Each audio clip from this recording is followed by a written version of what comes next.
Autotrophic nutrition is that mode of nutrition in which an organism makes its own food from the simple inorganic materials like CO2 and water present in the surrounding in the presence of sunlight. Autotrophic nutrition एक ऐसा mode of nutrition होता है जिसमें जो organism होता है वो अपना खाना खुद बनाता है, सिंपल इनऑर्गेनिक चीजों से अपना खाना खुद प्रिपेयर करता है। और बेसिकली जो ऑटोट्रॉफिक मोड ऑफ न्यूट्रिशन है वो प्लांट्स के द्वारा किया जाता है, बेसिकली ग्रीन प्लांट्स के द्वारा। ग्रीन प्लांट्स इनऑर्गेनिक मटेरियल्स को यूज करते हैं जैसे CO2, वाटर अपने सराउंडिंग से और सनलाइट के प्रेजेंस में, और उनको वो कन्वर्ट करते हैं ग्लूकोज में।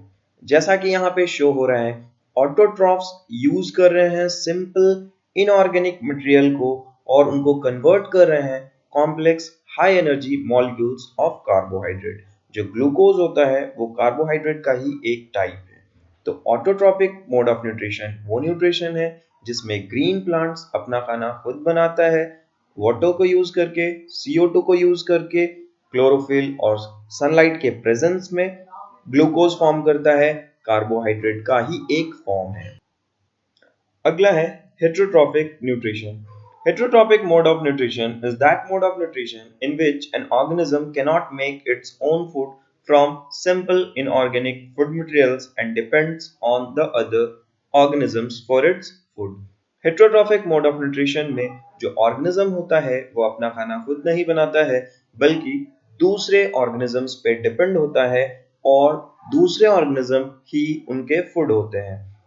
कुल मिला के ग्रीन प्लांट्स को छोड़ दिया जाए तो इस अर्थ में जितने भी लिविंग ऑर्गेनिजम्स हैं वो सारे हेटेरोट्रॉफिक मोड ऑफ न्यूट्रिशन को फॉलो करते हैं, इंक्लूडिंग वी ह्यूमंस। हम लोग भी हेटेरोट्रॉफिक मोड ऑफ न्यूट्रिशन को फॉलो करते हैं, और ना सिर्फ एनिमल्स, ह्यूमंस, बल्कि नॉन ग्रीन प्लांट्स जो होते हैं जैसे इंसेक्टिवोरस प्लांट्स वो भी हेटेरोट्रॉपिक मोड ऑफ न्यूट्रिशन को